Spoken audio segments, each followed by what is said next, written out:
Hello, you may have seen the new BMW M5 before, but today, something different. We're going to put it up against the clock and against its rivals. They are the Mercedes-AMG E63 and the Porsche Panamera Turbo S E Hybrid, as we find out which is the quickest of the German Uber saloons. Don't forget to like and subscribe, by the way. So I've got about 600 horsepower. Daniele in the E63 has about 600. Simon in the Panamera has more like 680, and it's a Porsche.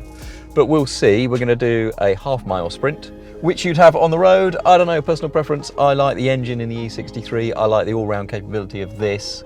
Quite like the speed of the Porsche. I'm spending quite a lot of time in an M5 at the minute, and I'm enjoying those times quite a lot. So they're all neck and neck. They're all really close to each other on size, on spec. They're all very competitive. We will see what turbocharged 4-litre V8 engines can do.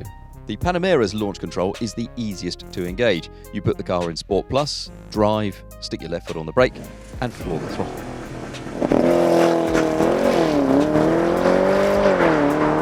The Mercedes E63 is rather more complicated. You have to dial up Sport, Sport Plus, or Race. Race is best. Put the ESP in Sport, then put your foot on the brake, then tug both paddles, acknowledge that by pulling an upshift, then floor the throttle. And the BMW M5 is somewhere between the two. Dial everything to Sport Plus, put the gearbox in manual mode, turn DSC off, then floor the brake, then hit the throttle. Now, the interesting thing about the M5 is that it has a conventional torque converter automatic gearbox. So that means I put my foot down, I go for the launch control, and it already starts to tighten up the torque converter. Although it says launch control is engaged and it raises the revs, you can feel it pulling against and wanting to get away.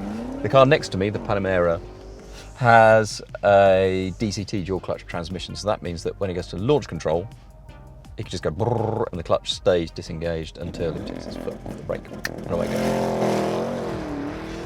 The Mercedes-AMG is slightly different again. It's got a 9-speed auto, but instead of a torque converter, it has a multi-plate dry clutch. So that means also that Dan in that can just go like that, and then it can go like that, and away it goes. I can't do that, so I have to come on the throttle later and hope I'm catching the M5 at its right spot. Because after a while it goes, oh, I can't do this anymore, I'm just stressing out the torque converter. When the countdown comes, I'm going to have to get it right. 3, 2, 1, go.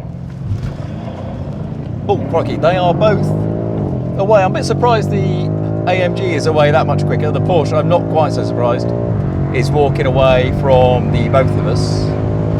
I'm keeping good pace with the E63 now. In fact, I'm starting to draw it back in, am I? No, I'm not. It's close. It's very, very close. The Panamera's launch control then, plus its part electric drivetrain, means that it can get from 0 to 60 miles an hour in just 3.12 seconds.